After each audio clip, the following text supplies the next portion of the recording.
Women come into my store looking for ways to support their bone health. They've been diagnosed with osteopenia or osteoporosis and are hoping to reverse the diagnoses. Can it be done? To some extent, yes, it can. But, and it's a big but, to what degree are you ready to take steps to reverse the condition? With any lifestyle change, it takes dedication, consistency on your part, and you're in it for the long haul, whether you feel like it or not. The truth is, we really should be working on our bone health all the time. Bone health should be a lifelong mission. In this episode, I'm going to tell you some ways to hang on to your bone density and what could be robbing you of your bone health. Stay tuned.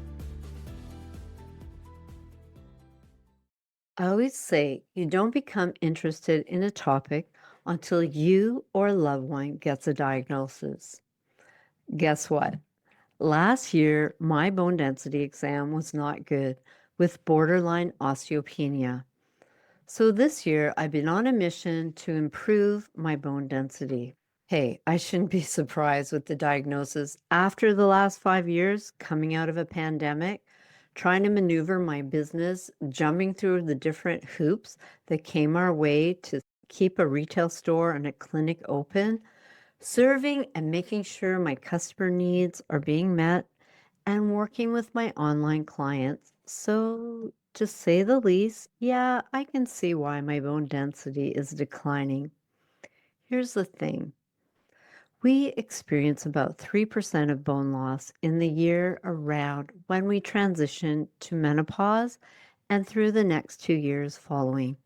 That's when we're losing a lot of bone mineral density because the body is losing its estrogen. Now, are you telling me, Vicky, I'm trying to get through these menopausal symptoms like hot flashes, night sweats, bloating, irritability, and now I need to be concerned for bone health? Yep. We want to always be working on building our bone minerals. And it's not just about taking in more calcium. When should you start being concerned about bone health? Your whole life. Let me give you a cycle of life sort of scenario. When I grew up in my teen years, we rarely sat around to watch TV, let alone working on a computer. We were active and moving. We didn't have 2 or 3 fast food restaurants or coffee shops on every corner of a block. Fast forward to your 20s and 30s, when we get to the age of having children, all the nutrients in our body is working hard to create another human being. If you have 2, 3, or 4 children, how are you replenishing those nutrients between having children? Most women will supplement. Going into your 20s and 30s, starting a family, each pregnancy is robbing you of nutrients and you're creating another little human being.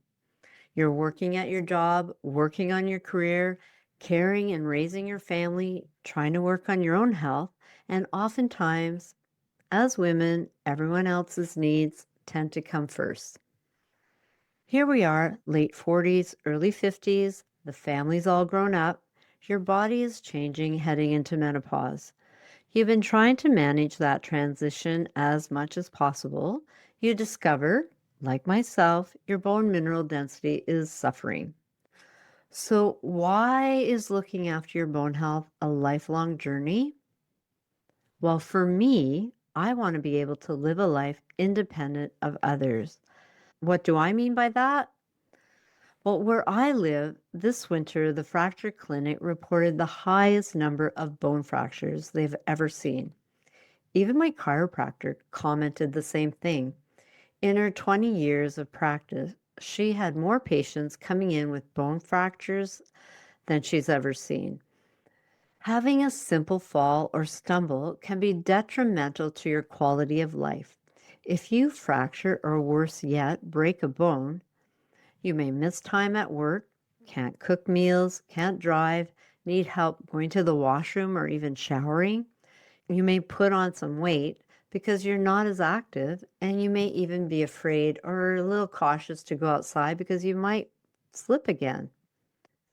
Not to mention the bruising and the pain that is associated with the fracture while it's healing. These concerns can be a result of low bone mineral density. Let's talk about how you can take steps to start building your bone mineral density. But before I get into solutions, let me briefly explain what your bone minerals do. You may have heard of these terms osteoblast and osteoclast. Osteoblast forms new bones and adds growth to existing bone tissue, repair and rebuild. This usually happens throughout the day and will peak at night. All the running around or exercise you're doing each day will break down the bone matrix, and you want this because it's old bone tissue going away. Osteoclast dissolves old and damaged bone tissue so it can be replaced with new, healthier cells created by the osteoblasts. The important component here is what minerals are we giving the bones to repair and rebuild? Nutrients from diet flow in and out of the bones. If nutrients are suboptimal, the structure of your bones will deteriorate quickly. You've been diagnosed with osteopenia, osteoporosis, and have been recommended Actonel, Fosamax, or other bisphosphonate medications. What does a bisphosphonate do? It inhibits osteoclasts, which is breaking down and reabsorbing minerals such as calcium from bones, so it slows down that process. Bisphosphonates allow osteoblasts, so bone building cells, to work more efficiently, improving bone mass.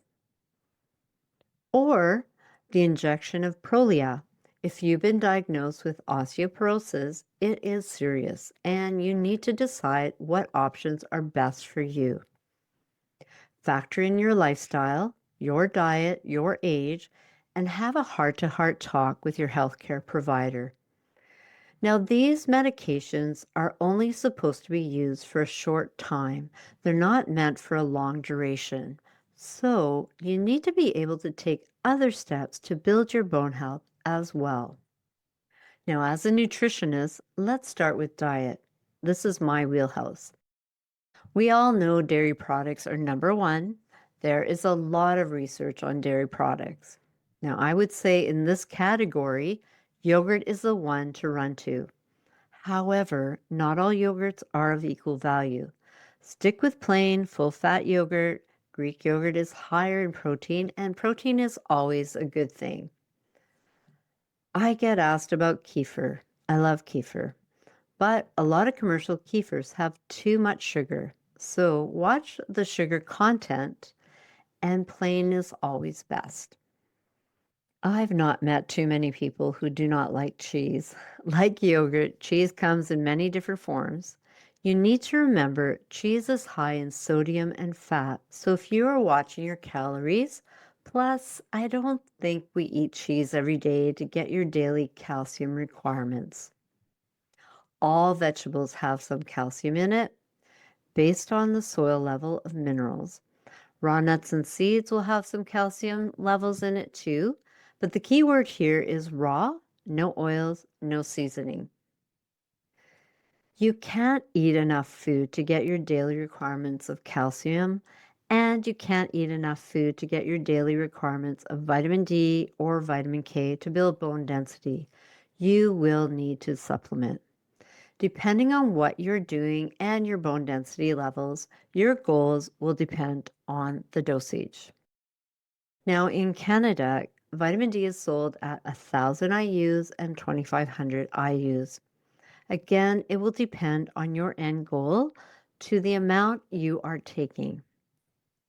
Next time, if I can make a suggestion, you're visiting your medical doctor, ask to have blood work for your vitamin D levels. You might have to pay for this, but I feel it's so worth it to know where your level is at. And you might be surprised by the result. Now, vitamin K is sold at 120 micrograms. Is that enough for you? Speak with your healthcare provider. You may need more than 120 micrograms. Now, remember, vitamin K also thins the blood, and it's not always safe with certain medications. So, check again with your healthcare provider. What about lifestyle? Weight resistant exercise. It takes a lot of resistance, but don't be discouraged with that. Start slow if you have to by lifting 3-pound weights and then continue to build to 5 and 10-pound weights. Build it up. Create some movement in your day 3 to 4 times a week and implement that weight resistance. Implementing weight resistance is something I'm doing already. I walk to my store and I wear ankle weights to help with resistance. It's creating healthy intentions, creating changes that bring improvement to your health. So it's being aware and incorporating it into your day to day. I'm also looking into a weighted vest. However, research shows that wearing a weighted vest does not show a significant difference. And due to these case studies, because individuals started implementing more exercise, so the end result was not conclusive because was it the exercise that increased the bone density or was it the weighted vest? I asked my fitness instructor about a weighted vest and what her thoughts were on it. She commented that it is controversial because it can be hard on your knees. Now you need to assess what is doable for you. What is your end goal? And if you have joint pain, then perhaps a weighted vest may not be for you. Now, this information is all fine, and I'm sure you know and heard a lot of this information already, not revelatory, right? You've been doing all of this, but not seeing any improvement. Let's look at what's robbing your body of minerals or calcium.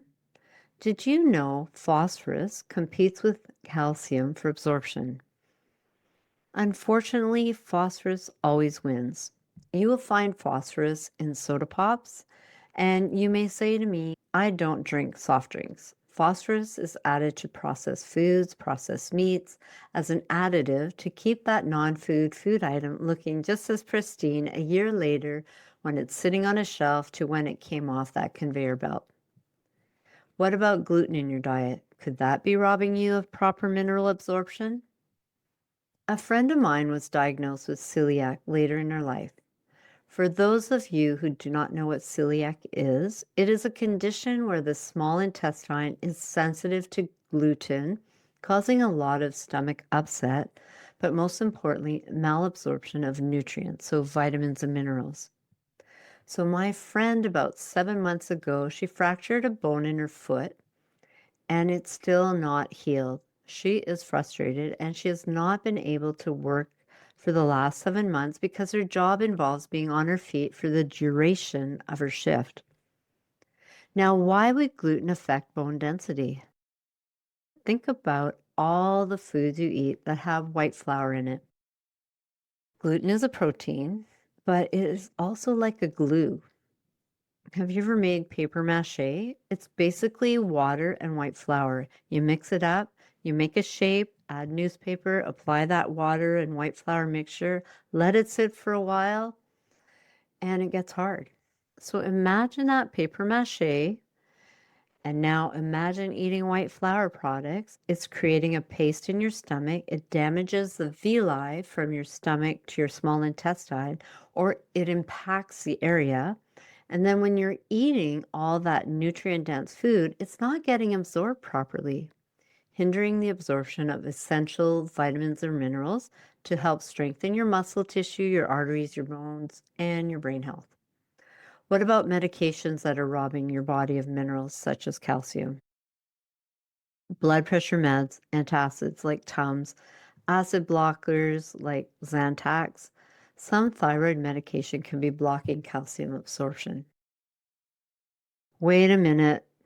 Before you run over to Dr. Google to find out what's right for you, listen up. It's not always one size fits all. In my experience, that's what I found when customers or clients come to me. They read somewhere that X, Y, and Z will help them without fully understanding that your situation is unique to you and you need to look at the whole picture of your own situation: diet, lifestyle, stress, medication. Where are you at in your stage of life? These all need to be factored into the equation. Plus, where do you want to see yourself in 1 year, 2 years, or 5 years? What's your personal end goal? How dedicated are you to seeing that goal fulfilled?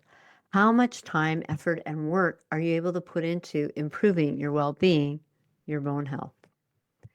It's a journey, and sometimes that journey is all uphill. Sometimes we need extra guidance, and that's where I come in. That's why I created this 12-week lifestyle program where I like to get to the root cause and help you build a plan to succeed in aging gracefully and strong. I call it the Memory Method Lifestyle Program, where bone health is just one component to the program. I have a few openings this spring if you are curious and want to learn more about the Memory Method Lifestyle Program. I only work with a few people at a time so you can get the attention you need. Bone health is not just about having strong bones, it's about quality of life, it's about quality of living. Fracturing or breaking a bone can be debilitating. Losing your self sufficiency, not having to rely on someone else to help you, dress in the morning, or just, as I said before, going to the bathroom. That is why I'm taking steps to improve my bone health, and it's a lifelong journey. Let me ask you, what stage of life are you in? Perimenopausal, menopause, or postmenopause? It's never too late to make healthful changes. If you are concerned for your bone health or your cognitive health, your arteries, your liver health, like my friend who fractured a bone in her foot and is not healing fast enough, where do you go? What steps do you need to take to find improvement? Are you getting the answers you've been looking for? From my point of view as a nutritionist, it starts on your plate. Here's my call out to you. If you keep doing the same thing over and over again and not seeing any improvements, perhaps it's time to get some fresh eyes on the situation. I set up my Memory Method lifestyle program to help you do just that. As I said, I only work with a few individuals per season in order for them to get the concentrated support they need. So check out my show notes for the free download information on ways to take steps to improve your health and well-being, and check out the Memory Method Lifestyle Program. If you like, I can put you on the waiting list for when the next availability happens. I hope today's information has been helpful, and I hope that you are thinking about your bone health, and I hope you're starting to make changes to support your bone health. Don't wait for a diagnosis. Start implementing nourishing steps today to support your bone health. I'm Vicky Hashi, and you've been listening to Talk to Vicky, RHN, a total approach to wellness.